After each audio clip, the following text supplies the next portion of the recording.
There have been lots of inconsistencies, or should we say hypocrisies, on full display in the Virginia General Assembly lately.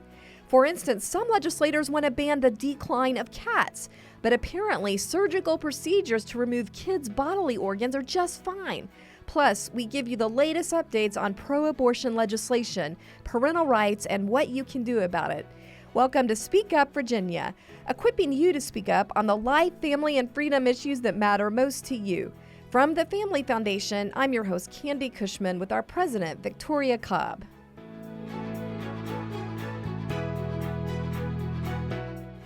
Well, welcome back, everybody.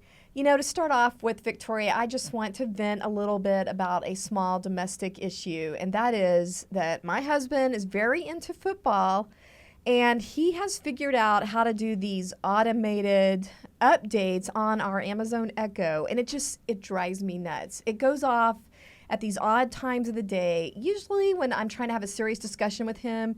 But, you know, we'll be at the table. It tends to go off during dinner time for whatever reason. And we'll be having, you know, what I think is a serious discussion about something, some life crisis or something, and it'll just blast in, here is your NFL update. It is so annoying to me. Guys take their football seriously. I think that's fair. I'm kind of glad that we don't have that. We do have some Amazon Echoes that could be announcing things, and I'm kind of glad we don't. But I will say, you know, the men in my life, my sons and my husband, do watch a fair amount of football. But does your husband do fantasy football? Because that's what takes up all the time. That, because he listens to this podcast. I do not even want... The sports podcast, too. That is a big part of my long drives. If I'm there, it's like I just absorb hours of football background. You like it. But I like it. But I would say if you really watched it, you would know not to talk about football to an Eagles fan right now, because we don't want to talk about football. So I thought it was really funny that you bring up football right now as we've had this devastating season. But on the fantasy football front, I don't know if you know or are aware of what happened in the Office fantasy football pool. Do you follow this? So we have an Office fantasy football pool? I didn't figure you were part of it. Obviously, all right. So I didn't want to be. I cannot watch that much. I cannot follow that close. I do not have space in my life for that much football. So this year, I offered Matt, do you want to play in our, so some of the spouses or whatever. So anyway, so he plays in our Family Foundation Fantasy Football League. He names his team. Now, keep in mind, my husband is not an Eagles fan like I am. He names his team, Philadelphia Fans Are the Worst. That's the name of his fantasy football team. He then goes and wins both the regular season and the postseason of our Office fantasy football. He would like a plaque placed into my office from his win, because he thinks it needs to be here because it's the Office Bowl. It says Philadelphia Fans Are the Worst. So we're having an interesting discussion over football right now. We have several Philadelphia fans. Yes, so Bruce would also be very disappointed. Yeah. Bruce is on our election team, and Bruce also is an Eagles fan. And that would not go very well. See, I had no idea about all this offline drama. Look what you learned. Yes. Yeah. Well, but I am glad it's not on the Alexa, and I don't have to hear about it all the time. And it could be worse. I mean, most Eagles fans are just done watching. We're just done. Playoffs are here. We have demolished our season. He's a Jets fan now. I don't know why. It just seemed kind of random to me. But Your husband is a Jets fan? Yeah, that's what he's... That is Yeah. When he moved to, I don't know. Anyway, we're going to move into our serious discussion now. There's no Amazon Echo here to interrupt me. So we're going to start right off the bat. I want to get some quick updates on those sweeping amendments to the Constitution we talked about on abortion and marriage. Tell us what's going on with that. Yeah, obviously we wanted them to die. And on the Senate side, they are actually carried over to next year. So there's versions of the constitutional amendments on both sides, House and Senate. They're the same. And the Senate has said, okay, we're going to deal with these next year. We anticipate the House will do the same. That's a strategy that they have chosen, which is actually for us, it's fine. It gives us a year to continue to build the arguments, to try to change hearts and minds. Okay, so it doesn't change the overall timeline of when it could get on the ballot for people to look at, because they had 2 years with this makeup of the General Assembly to put it in front of them, right? Yes. And then they have to get it through another General Assembly that's different. Why did they? Okay, here's what I want to know. Because Democrats made this huge deal out of the fact that they were going to, this is the first thing they were proposing, one of the very first top priorities, and now they're delaying it. What is going on? Yeah, there's a couple theories on this. The first one is that it's purely political, that they really want to hang this make this the heart of their election strategy this year. And so if it's somehow already easily through 1 year in their minds, then that wouldn't be as poignant. I think it would still be hung over the heads in every election, no matter what. But so some people said it was just a strategy thing. Really, what we're honestly hearing is there was some concern. Our Constitution, the way it reads on how you amend a Constitution, is that yes, as you mentioned, you have to pass it once, have an intervening election, pass it again. Those have always typically been done consecutively. So in an odd year, you kind of pass the thing in January, February, then that year you have an election, then the next year, January, February, you pass it. Passing it this year and waiting a year and then having the election, there was some discussion of, is that truly legal? I think they did not want a legal challenge. I would have loved a legal challenge. We would have tried to challenge that because it is not how we've typically done it. But the question is, were you allowed to pause for a year and let it sit and then bring it back? Okay, so they just want to make sure everything is tight. They are, yes. Okay. But it means nothing for us. We were preparing for a ballot battle in November of 2026, and we will continue to prepare to stop this. And if we don't stop it, be ready for the hearts and minds that need to be changed at the ballot box in November 2026. So for us, we carry on and we battle this. And technically, the House bills have not been determined yet. So we do need to make sure that they get carried over. Okay. So I did find it interesting. I saw some commentary that maybe they were thinking there's still some terrible abortion bills that we're going to talk about in a few minutes that if by chance those didn't get through, I'm thinking they would with the current makeup. But if they didn't, they'd be able to make that an election issue. Or either way, they have this issue, abortion issue, moving forward in bills that people are going to be stirred up about. So maybe they want to also have the luxury to make that the issue moving into the next time that they take up that constitutional amendment on abortion. Do you think that's legit? I think that's completely legit. We are right now tracking 22 bills that they have put in on the life issue. Okay. So they are gunning it in all directions. And so these bills are aggressively pro-abortion type bills. And yeah, they're going to have the opportunity to bring them forward to, if they want to move them through the legislature, if we can't stop them. Now, of course, we're playing heavy defense. So we will be absolutely working to stop that. But that will give them whatever they want to talk about in the election. And of course, we do anticipate asking Governor Youngkin, we anticipate that they could get through and that it's going to come down to our governor, standing up. Thankfully, he's been very vocally pro-life, and I don't expect him to be anything else when those bills get to his desk. But we'll all have to make our voices heard. We'll all have to remind the governor that there's a huge army behind him when he vetoes those if he... And just to clarify again, it's important to realize, so he can veto these bills, but he cannot do anything about the constitutional amendment. Thank you for bringing that up. Well, speaking of all of these horrible bills that are going through on the life issue, I did want to pick your brain on one of the worst ones, and that is Senator Hashmi's bill, SB 278. Tell us about that. It is absolutely one of the worst bills I have ever seen come through the General Assembly. And that's saying a lot. It is a lot. I've been here a lot of years. I hate to say how many because it just makes me feel old. But we'll just call it more than 2 decades. And so when I say that, I mean I have never seen a bill like this. So what it does is it basically says, I'm gonna make it in the plainest language possible. It says that you cannot go after an abortionist or anyone that interferes in any way, shape, or form with abortion for anything. And it says the same thing about gender care. If you're providing gender care, it's almost like these entities or individuals will have immunity in everything they do, including in the state, and even if they go into other states and do things. We're not going to allow other states to come after doctors for illegal abortions that have been, because they're Virginia doctors. We're giving them go ahead and do whatever you want. And it's horrifying. And this is important because we are surrounded by states that have either banned or put serious limitations on abortion, unlike Virginia. And so you are essentially trying to create a sanctuary state for abortion by doing this because those women in these other states, then doctors here can send them abortion pills, and maybe they're not even a doctor. They can send them abortion pills from Virginia and have no qualms about that state being able to apply their law, right? The governor can't, there's no extradition going to be honored. There's no, I really think people need to understand the way the bill is written. Our team is going to walk in there and have to share, this means an abortionist can do other illegal acts. So I'm going to paint a really horrific scenario. An abortionist sexually assaults his patient, but if it is related to the provision, that's how it's worded, anything related to the provision. So this is a patient in his care.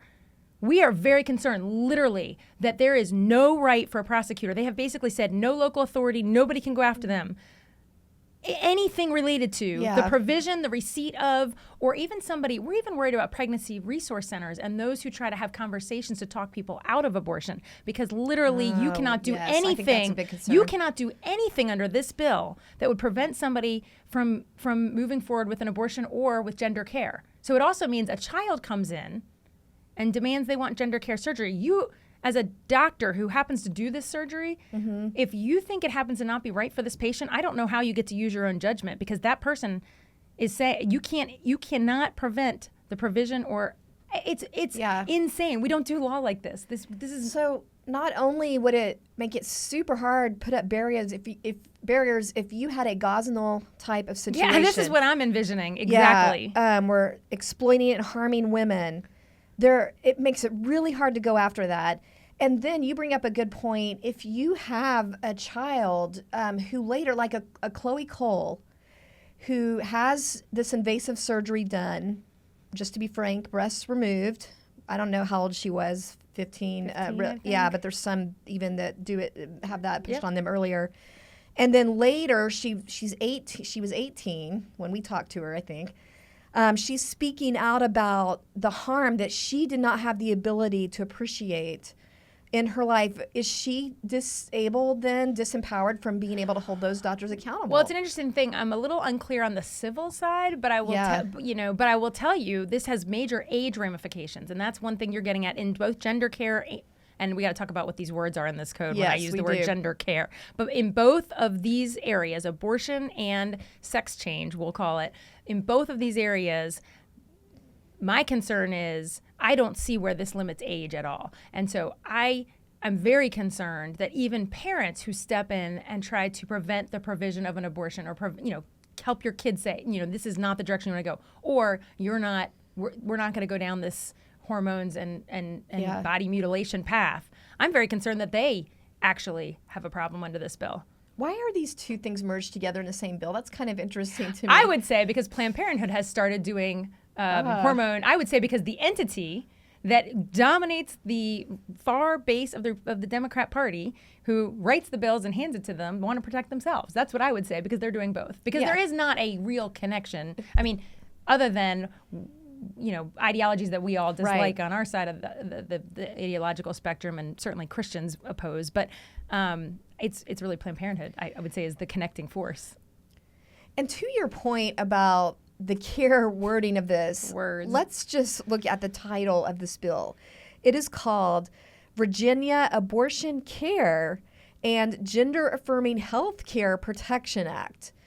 Tell us about this concept of inserting these care-related words into our law. What's happening here? I mean, it's just amazing what they've been able to do with the concept of killing an unborn child and now inserting the word care, that people even humor that. But the reality is there's no care involved with abortion. I think we know that. We know from the women who regret their abortion, they felt no care. The care comes when pregnancy resource centers and those of us that are pro-life wrap our arms around this woman who's in an unplanned pregnancy, and we say, we want to help you. We want to support you. What can we do to make you be able to fulfill your motherhood in a way that is with a whole community around you? That's care. This is the opposite of care. And certainly we know from people who detransition from sex change and terrible hormone issues that they didn't feel care. They felt like they had no answers. Adults didn't help them. I mean, these kids that are talking, you mentioned Chloe Cole. I mean, these kids are saying, I did not get cared for. I got ramrodded through a system who basically said, this is your problem, here we go, and took me when I wasn't old enough to even understand, which is exactly when we're supposed to be caring for people, when they're vulnerable. Right.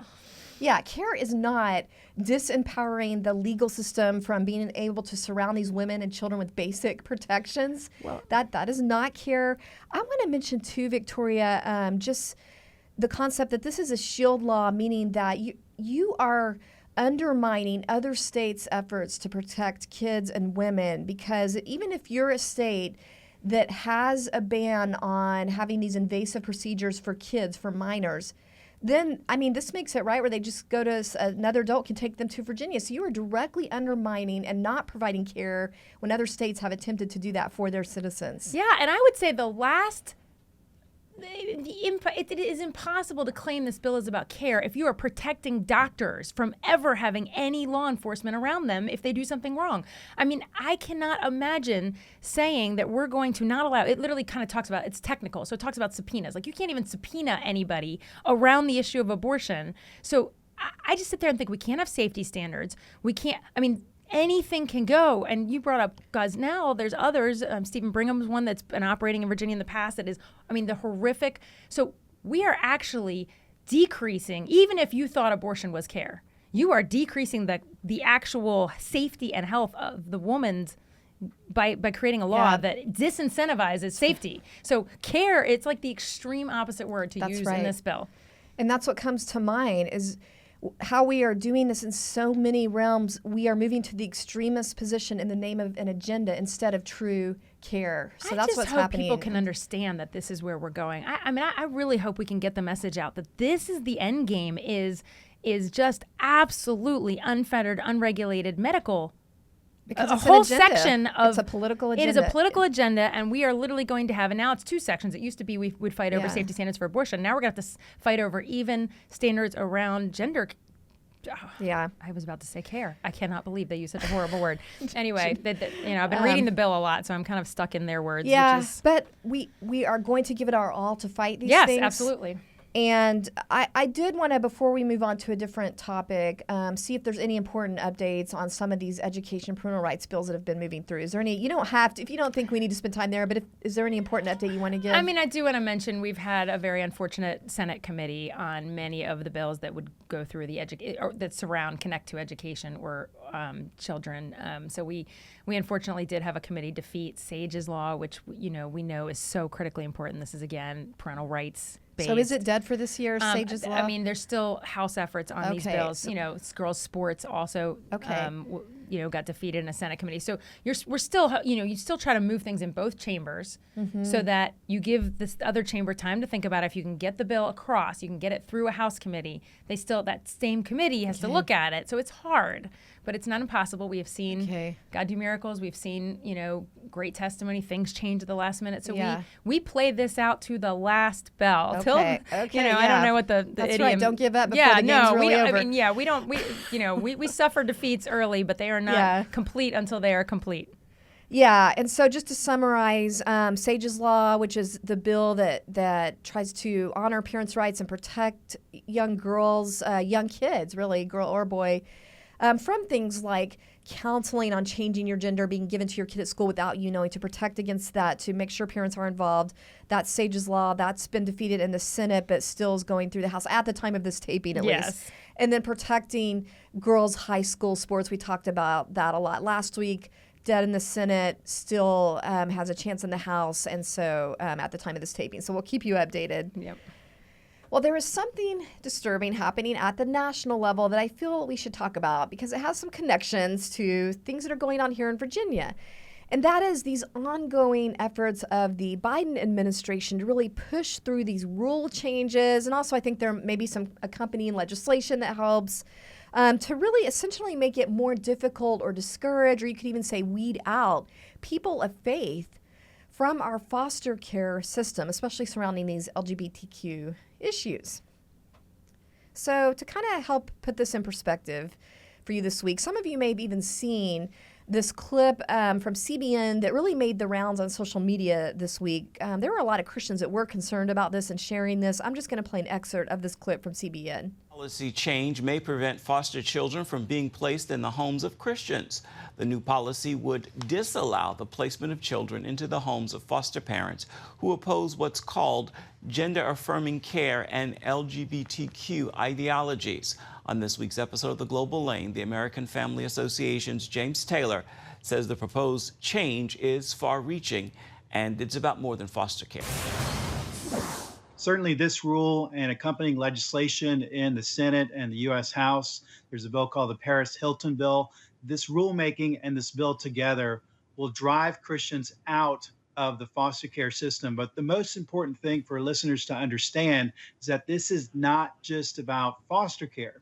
When the Biden administration is saying that if you are a Christian parent or a Christian foster care provider, that you are not providing a safe environment for kids, what they mean is you're providing a dangerous environment for kids. And when kids are in danger, that's defined as abuse. So what they are literally doing is beginning to define Christian parents teaching a biblical worldview, define that as a form of abuse if you deny basically the LGBTQ lifestyle for your children. That is where this is headed. Well, Victoria, do you agree with what he is saying, that this is essentially creating stigmatization of people of faith and really kind of leading us down this path where, we're criminalizing Christians from being able to participate in things like foster care? I don't think there's any question that's what's attempting to be going on. I mean, there's the rule, there's some legislation, and we've seen in other states where they've gone even further than we necessarily know that they're trying to go now. But I mean, if you look at California, that is the example, I think, of where they're trying to go with this rulemaking that we saw in the clip. And that is, in California, you basically have to swear, if you're going to be a foster parent, you're going to enter the system, you basically have to swear that you will basically affirm someone's gender confusion or whatever the issue may be, sexual orientation. So as a believer, as a person of faith who says, look, I can't agree to a false reality if somebody thinks they're a different gender, or I can't be on board with somebody heading in a homosexual direction instead of the way God planned. What I want to do is help bring these kids back to the truth. You can't do that in California. And I am concerned that that's where we're headed at the federal level. And of course that would impact all of us. And we've seen this. I mean, we've seen this effort. I mean, we had the Guzman bill here in Virginia that we're going to sort of characterize people as as abusers. Them to the CPS. Yeah, we're going to start in the direction of CPS if they don't affirm somebody's gender. So this concept is playing out all over the place. Yeah. If they're not affirming a child, deemed gender affirming enough of their child's gender, that's, essentially trying to lead down that path to criminalizing parents. I just want to talk about a few details of where the Biden administration is trying to go, because I think it goes along with what you're saying about California. And the way they phrase it, under this proposed rule, agencies must ensure that a safe and appropriate placement is available and provided for. So essentially they're calling it, you're not going to be deemed safe and appropriate if for a child found to be struggling with these, and they say LGBTQI+. So they got all that in there. And so that's the scary part, that, maybe if you have a child under your care that starts going down this path or is being pushed by their school, are you suddenly, because you're a Christian and have biblical beliefs, all of a sudden not safe and appropriate, unless you do these required federal things that they're trying to mandate, that all these agencies require on parents, do these trainings, put the kid in, give them resources. I think maybe even this gets into the path down toward the hormones and the gender surgery. So if you're a Bible believing person, and even if you're not, and you just have concerns out of your conscience that you shouldn't be pushing kids down this path prematurely, this is a problem. Well, and I just want to say, if you think about foster care and adoption, what are the key words when they're talking about anything related to that? It is safety and best interest of the child, right? Yeah. So they're taking the most important words, but safety in this case, and putting them into this with the idea, okay, then there's certain parents that are unsafe. Well, if they're unsafe for foster kids, I'm just telling you where this stuff goes in the long run. If we get a rule, whichever way it comes down, that says these parents really can't be safe for kids who are questioning, why are we safe for our own children? I mean, adoption or our own children? Right. It starts with the children in the control of the state, because they can regulate that first. But I'm telling you, there is some scary paths that this goes down, not just for Christians in adoption, but clearly there's been an effort for a very long time to try to, as you said, weed out Christians out of adoption. We saw them in Virginia where they tried to go after the Christian adoption agencies and say, we don't want you really involved. If you're not going to place a child in a same-sex couple, if you remember that, we had Governor Kane back in the day passed a regulation that said we're not going to let agencies who won't place kids. So this wasn't about the kid. This was about where the kid is being placed, and we had to fight that till we got a law. But my only point is they've been after Christians in this sector for a while. Ironically, it is really people of faith that have done the predominance of being. I mean, there were more Christian adoption agencies than any other. There are more. I mean, if you talk about who's actually stepping in and caring for these kids, there's more faith-based people than non-faith-based people. And we've got in Virginia, we've got like 5,000 kids in the foster care system. When we have problems finding placements, why are we chasing people away who intend for the best? That is an important point. You're actually going to harm kids by doing this, because not only are there thousands of kids on waiting lists for foster care homes in our nation, but also, we looked this up before we came to do this podcast today.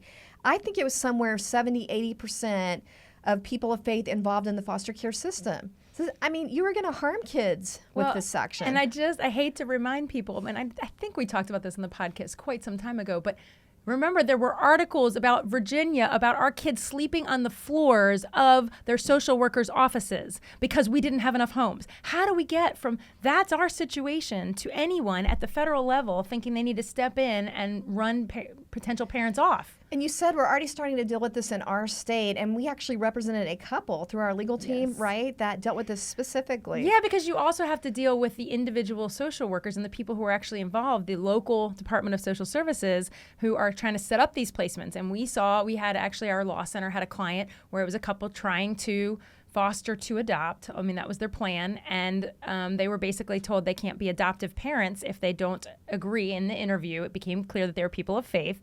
And they were basically tried to be chased out of the process because, and the DSS workers were pretty, I mean, there was recorded phone calls in this as testimony in this whole sort of effort that we had in our law center. And so we know this is going on, even when it's not an official federal rule or it's not officially in legislation. We know there are people who believe this and are trying to impose that into our system. Yeah, let's just hear a clip from that couple's story.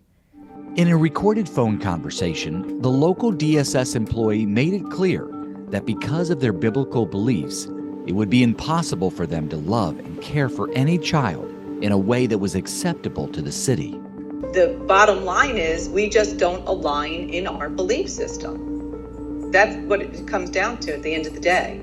If you don't believe that to the core, how are you able to support a child? When the denial came through, we initially felt attacked. In fact, for me, it was the first time I think I've ever truly felt discriminated against. And in that sense, it was a little humbling. Now you're denying us based on our faith, which we see as a way to help and grow a child. And so many children need that love and care and support, and they don't get it. So, Victoria, there was a good outcome from this case? Yeah, I mean, ultimately, we were able to get the Virginia Beach Department of Social Services to back down, and that couple actually became pregnant with their own child, and so there were some exciting things just happening in their life anyway. But I just would say that it's sad that we ever had to interfere. That it should never be the case that a couple coming forward to say, we'll step up and we'll adopt, to have that couple then be told by the government, you're not good enough because you don't believe the secular things that we believe. Mm-hmm. But thank God you got the good outcome, a good precedent. Yeah, we're thrilled for them. Well, I think it's important that as we are opposing these bad things, that we do also talk about solutions for coming alongside families. So we're doing that with our tax credit, adoption tax credit bill. Is that what? Yeah, I mean, adoption, people forget there are real sacrifices in adoption, and it is expensive, unfortunately. I hate that that's the case, but they have to do home studies and things that cost money. And so the reality is adopting is expensive, and we want to incentivize people to step up. And so we're trying to create a state adoption tax credit that would be $4,000 to the family that goes through the adoption. And so, I think that's the least we can do to try to encourage so that we don't have this foster care backlog and this adoption backlog. I hope we can join hands across the aisle on that. You would like to think that this is not a partisan issue. I would like to think that this is not going to be like other things that are more controversial. We all, I mean, both parties, all legislators say they're, for the kids. They all, understand this foster care situation that we have a problem in Virginia. We are not ranked very well. I mean, their actual numbers saying our state is pretty bad at this. So I'd like to think that they could jump in and. Yeah. Yeah. All right. Well, one way you can prompt them to jump in on a lot of these bills that we've been talking about is through an action day that we have that's right around the corner, Mama Bear Day. And Papa Bear's grandparents, concerned citizens are welcome to. If you want to come stand behind parents, speak up for parental rights. We need as many people as possible standing behind these Mama Bears that are going to be speaking at a press conference. I think this is key right now to weigh in on the Hashmi bill we just talked about. these efforts to undermine parents, as we've been talking about in these foster care systems, we really need you to come out and take a stand on this, stand in the gap on this. So it's Mama Bear Day, Thursday, February 15th. And make sure you register, familyfoundation.org/Mama Bear Day. Well, it's that time again. Time for our Inconceivable Moments Award. This is where we're featuring examples of the absolute lunacy and craziness that happens when cultural leaders try to give guidance completely apart from biblical principles. And we're calling this the Liberals' Most Inconceivable Moments Award. Inconceivable!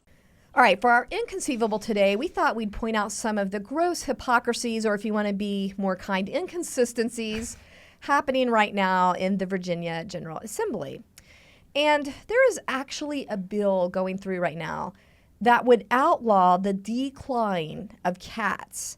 So let's see here.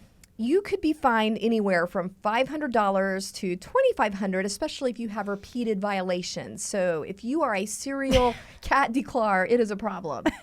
I was actually thinking, is that per claw? But anyway, okay. So yeah, I mean, our team pointed out to me, they saw this bill and they said, okay, so you can't take the claws off a cat, but you can remove, now we get serious, the genitals or body organs from a child who is confused about their gender. No problem with that. No problem with that. So it's pretty unbelievable. And they even suggested testifying in support of this bill and saying, we agree that no mammal incapable of informed consent should have perfectly healthy body parts removed. Because then, of course, if they agree to that, they agree with us on children. That is an excellent point. I'd really like to see if they'd go in and do that. I really would. I think you guys, the lobby team, should do that. There are times there are point. times that you have to sort of draw out the points of inconsistency in front of them. All right, let me just say, I am a cat lover, and I do not love the idea of declawing cats because then they can't survive very well outside. That's just my personal opinion. But at the same time, we really are becoming a snitch state here because, now you can go and report your neighbor for declawing their cat if you're irritated with them about something else. Well, I mean, I'm not as into cats, don't have one, don't really understand all the nuances of, domesticated versus being outside and all that. But I will say, if you're talking about snitch state, I mean, we definitely, I think, are creating a world where, our neighbors are going to be all up in our business because there's another great, and I would say this one, again, is full of hypocrisy, but basically there's another one that you can report your neighbor for using a gas-powered leaf blower. That's the concept. Oh, no. All right, tell us what that's about. All right, so, I mean, basically it's a proposed law that would specifically grant your locality, so this is a local option situation, the right to basically prohibit and regulate the use of gas-powered blowers. I guess that's an environmental issue, and so if it passes, basically the government can implement this, and you could be looking at fines that could supposedly be used to assist with non-complying residents with the purchase of a appropriate leaf blower. So if I get fined for a gas-powered leaf blower, just caveat, I do not have a gas-powered leaf blower, but if I had one and got fined, then I am being told that this fine is actually going to help me buy an appropriate... It's going to go toward the general pool. I don't know how that works. I don't even understand. It's very communistic, I think. But an interesting thing, we actually had people show up at the state capitol. You never know what you're going to get down here. With gas-powered leaf blowers just to make a point. Let's just watch a clip of that.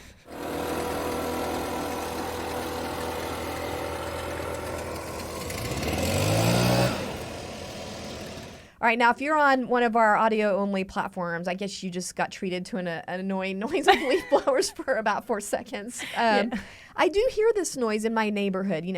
Leaves are an issue in our state. I'm sorry, you need something. Yeah. And I wondered, did they just rent all those from Home Depot? Because apparently they don't believe in having them, and there's like 10 of them right there. So that was interesting. But I like the point you were making, Victoria, about if cities can ban leaf blowers, they can ban other things more important. Yeah, so this was my reaction to this leaf blower bill is that if you really are going to allow localities to step in this way, then why in the world are we having any pushback on a locality being able to say, we're not going to have an abortion facility here. I mean, that's what we've been trying to do in Southwest. It's called Safe Zones for Life. And we've been trying to create the citizens of that area do not want to be exploited for abortion. Yeah. So they're saying we in our community want to protect this thing from coming in, not things that are already there, not like, snitching on your neighbor, but just we want to zone out these things. And there's been pushback, and I can get into the whole why Virginia has to, we have something called the Dillon Rule. And it's basically just says a county isn't supposed to be able to do something that is totally different than what the state, you can't go in two different directions. If your state policy allows something, a county isn't supposed to ban it, or if a county isn't supposed to allow something that, So we're supposed to be kind of like in one system. So that's why the state's going to the specific trouble of banning leaf blowers in the state law so that cities can be empowered. Well, it's also a tactic in the legislature. There's a very common tactic. If you don't think you can get a bill all the way through banning it completely, just across the board, we don't want these things in our state. The way you do it is you start saying, well, we're going to give the locals option. Okay. And then, it becomes a best practice. And, well, we have all these counties banning it. We really should have everybody. It's a let's put the frog in the boiling water concept. And, I think there's been talk about Biden administration gas leaf blowers. It kind of reminds of gas ovens, if everybody wants to remember Kamala with her Thanksgiving dinner. Did we talk about that? I can't remember. Well, before we go down sorry, I'm on another thing. But I want to make sure people know about our Safe Zone for Life movement. So, because you were talking about, if you're talking about leaf blowers versus the destruction of human life, you should be able to ban abortion in your city, right? Absolutely. But also, even if one of the ways we're trying to do this is through zoning. Zoning is definitively a local decision. What you have and where you put it in your community has always been a local thing. So to me, there shouldn't be any pushback if you're a county that wants to do this through zoning. For example, strip clubs are allowed at the state level, but at the local level, you're allowed to say, no, I want it over there, not next to a school. And so my point is, even if we weren't trying to do this through, an ordinance just saying we don't want this in here. You can absolutely say we don't want abortion facilities here, and zoning can keep them out. So if you want more information about that, just check out familyfoundation.org/Safe Zone for Life. You can find out more how we've been helping communities, coming alongside communities that want to do this. But I just want to wrap up with pointing out these inconsistencies. Okay, cats, children's bodies, leaves, human life in the womb. We have a problem with our priorities, clearly. Yes, no question. We are focused on the minors, and they have a very different view of the things that matter than a lot of people do. All right. Well, with that said, we're going to wrap up here. Let me give just one more plug for Mama Bear Day. Please make sure the parents if you're a concerned citizen, want to come out and stand behind these parents. Make sure to join us Thursday, February 15th, Mama Bear Day. We'll put the registration link up there one more time. And remember, we are stronger when we speak together. Be sure to share our Speak Up Virginia playlist on YouTube and like us, give us that 5-star review on the Apple, Spotify, other platforms. Thanks for joining us. We'll see you next time.